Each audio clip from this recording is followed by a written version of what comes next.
Ilang krimen ang naitala nitong Semana Santa sa Iloilo.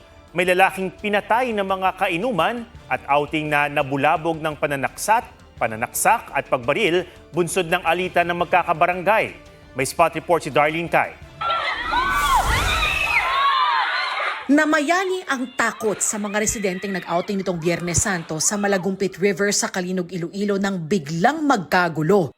Ayon sa pulisya, nag-ugat ang gulo sa matagal ng alitan ng magkakabarangay na pinalala ng kalasingan.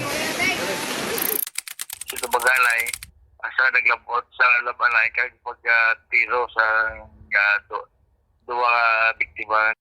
Tinaga ng residenteng si alias Jose ang 62 taong gulang na si alias Roque na tinamaan malapit sa bibig. Gumanti umano ang kasamahan ni Roque na si alias Anggay, isang CAFGO member na nakatalaga sa kanilang barangay. Binaril ni Anggay si Jose at nadamay pa ang barangay kagawad na aawat dapat sa kanila. Nasa ligtas ng kalagayan ng mga sugatan. Si alias Anggay tumakas pero sumuko rin. Pero hindi naman ako sa pamilya nga tama nga nagapangita. Ginsulod bigla diri sa ato ng ilang mata. Salaman ng iyang 45 ng gamit pagtiro. Ayon sa pulisya, loose firearm ang baril ni Anggay. Nahaharap sa reklamong frustrated homicide ang mga sangkot. Wala pa silang pahayag. Sa Lambunaw, Iloilo, isang lalaking edad 40 ang patay ng pagtatagain ng dalawang kainuman niyang magkapatid nitong Sabado de Gloria.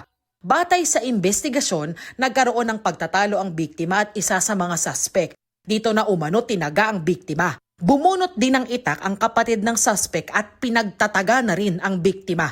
Tinutugis na ang mga suspect na magkapatid. Darlene Kai, GMA News.